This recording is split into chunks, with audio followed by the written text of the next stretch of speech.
ఆంజనేయ స్వామికి తమలపాకులతో చేసే పూజ అత్యంత ఇష్టం.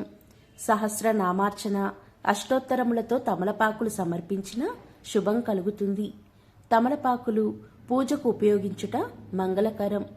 శతవృద్ధ జిల్లేడు, తెల్ల జిల్లేడు వేరు చెక్కతో హనుమంతుని ప్రతిమను చేయించి అరటి తోటలో పూజించడం వలన తొందరగా హనుమంతుడు అనుగ్రహిస్తాడు. అరటి తోటలో హనుమంతుడి పూజ కోటి రెట్ల ఫలితాలనిస్తుంది.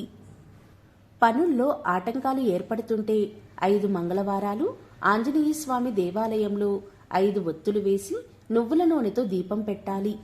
తమలపాకు మీద తేనె పోసి భగవంతుడికి నివేదన చేసి ప్రసాదంగా స్వీకరించాలి.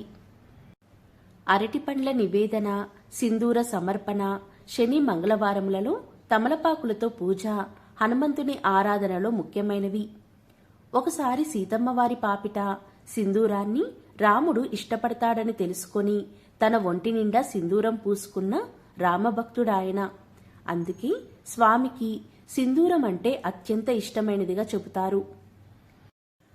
హస్త మృగశీర్ష నక్షత్రములతో కూడిన ఆదివారాలు మారుతికి ఇష్టమైన రోజులు.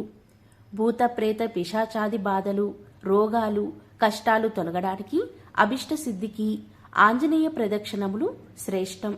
స్వామి మహిమలు పరాశర సంహిత, ఉమా సంహిత, హనుమ సంహిత తదితర గ్రంథాలు చెబుతున్నాయి. హనుమ ఆరాధన భోగ మోక్షములను రెండింటినీ ఇస్తుంది. రామభజన ఎక్కడ జరుగుతున్నా హనుమంతుడు వచ్చి కూర్చుంటాడని భక్తుల విశ్వాసం.